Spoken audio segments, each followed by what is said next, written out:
Welcome back to our conversation about the concept of the four futures. In our previous episode, we had covered the fact that every one of these aspects of your life has a future.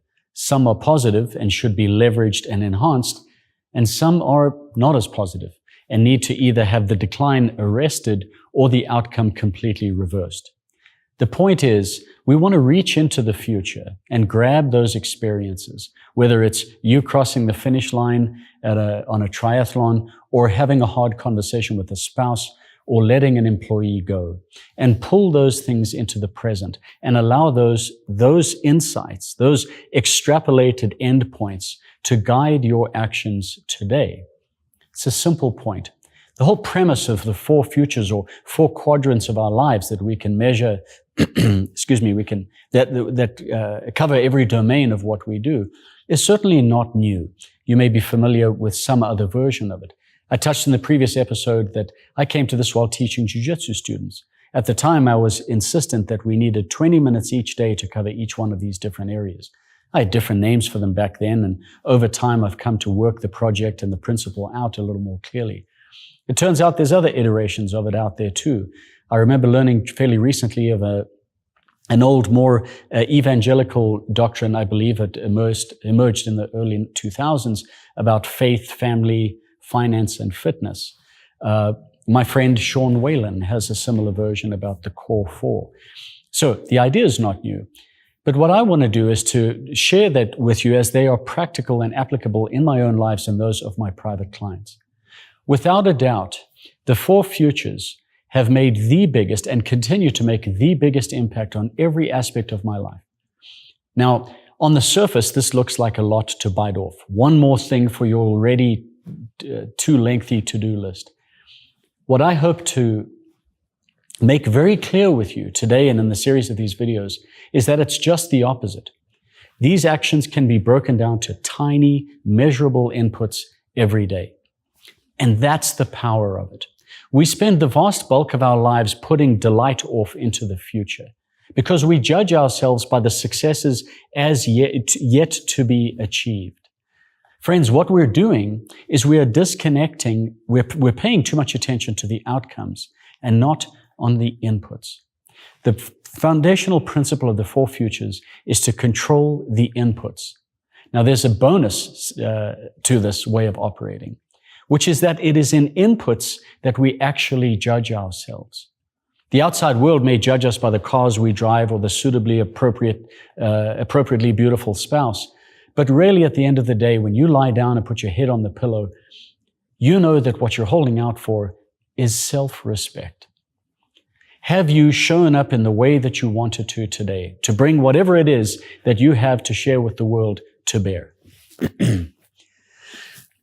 The fundamental principle of the four futures is, by this point, probably obvious, maybe over-labored. But we start with the most important, the foundational principle of the idea itself, mind, the health and quality of your thinking. Friends, the truth is, your mind is where everything happens. I mentioned in an earlier module the idea of entrepreneurial solipsism. Solipsism, the philosophical belief that can't be either accepted or denied, the idea that the world exists because we do. Well, the truth is, everything in your experience runs through your mind. It is where you have battles and conflicts of your own creation. It's where you replay the battles and conflicts of your previous engagements.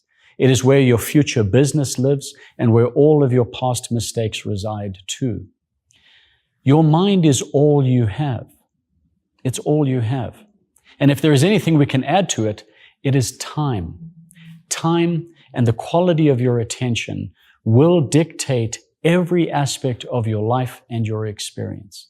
But how much of it do we actually spend paying attention to the diet of our mind? And I mean that in its original Greek term. The things that we consume, contemplate, and live with as the food that supports any thinking or any body. Putting together a basic mind practice, as in something that nurtures your best, clearest thinking, is so much easier than you might think. I want to encourage you to think about the number of ways this can be done. It can be done by journaling first thing in the morning, by paying attention to your scriptures or favorite poetry book of your preference. Simple meditation is, of course, probably the one that most of us think of and liken just this principle to. Having tried meditation, as just about every successful business person in the Western world has, we immediately come up with stories that we tell ourselves. I just can't do it. It's not for me. I prefer to.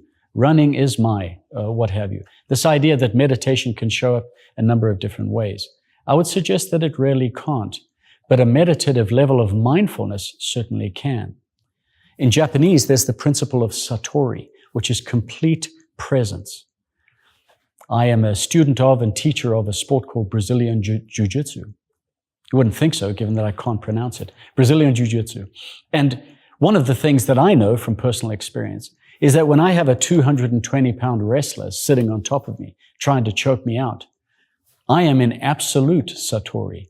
There is nothing else that I'm thinking about except preserving my neck from getting choked. I'm not concerned with some infraction of somebody who cut me off on the way to the jiu-jitsu mat. I'm certainly not thinking about my P&L or my balance sheet. So there are physical ways that we can create exercises of clearing our mind and focusing on just this moment. When you start to do that, it's a pretty scary sight because you realize that your mind is nothing but a collection of random thoughts passing through it. And all that you do is choose to grab onto one or let one grab you. If you don't believe me, take a second and ask yourself, what is the next thing you're going to think? You have no idea. The next thought that's going to come into your mind is as much within your control as the next word that comes out of my mouth. But we get completely seduced by this endless chain of events. Oh, I need to call that person back. Did I ever do the deposit? Whatever happened with Jack Smith? On and on and on.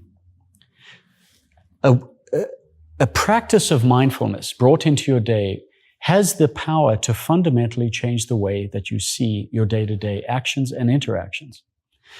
Now, using those excuses that it's not for you, you don't have time, it doesn't work, I have 3 words to share. Lower the bar. Lower the bar. Make it easy. Set yourself up for success. You don't need 30 minutes to get a sense of progress, which is all we're measuring in the 4 futures. That's all we're measuring. Progress. Can you do 1 minute? Can you spend 3 minutes just sitting, paying attention to all of the sensations that your body is feeling, the sounds in your environment, and the thoughts that flow through your mind? Now, there's a lot of great apps for you to use. There's courses, there's classes. I myself have an instructor that's helped me very much with it. Things like Calm and Headspace and so forth are well known within the DSI crew, and we've been proponents and fans of it for some time. Any one of those are worth your time. There's an old saying in Buddhist meditation teachings that if you can't afford 20 minutes, you need 2 hours. I would say, try 2 minutes, try 3. There have been times in my own life with business demands being at some point seemingly more than I might be able to casually manage, where I found myself pulling into the car park at work before I go into the office and sitting and having a 2 or 3 minute mindfulness practice. And it makes a difference. The interesting thing about a mindfulness practice is that it compounds, just like physical exercise. What I've noticed is if my goal is 20 minutes, it's a couple of hamsters with chainsaws riding motorcycles for the first 19 minutes and 30 seconds. And then there's a moment of peace. And then the next day it happens at 19 minutes, and the next day at 18 and a half, and the next day, and so on and so forth.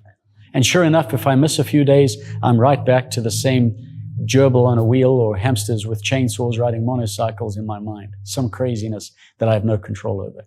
And I slide all the way back down the scree slope again. But it is always work worth doing. So, your objective with this unnecessarily long intro to a simple mindfulness practice is to start out with the bar low. And all that matters is you measure the inputs.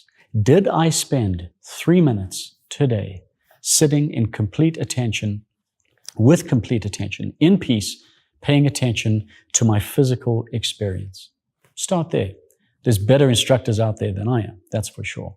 And they might be the place for you to start. But the most important thing is that you do start. That's really the key to it. And you show up tomorrow and start again. And you'll start the next day and the next day, just like you do in your business every single day. Friends, we're going to be talking about a score sheet of how it is that you can measure the inputs of the 4 futures. And very soon, you will notice a remarkable difference in all areas of your life. Mind is step number 1.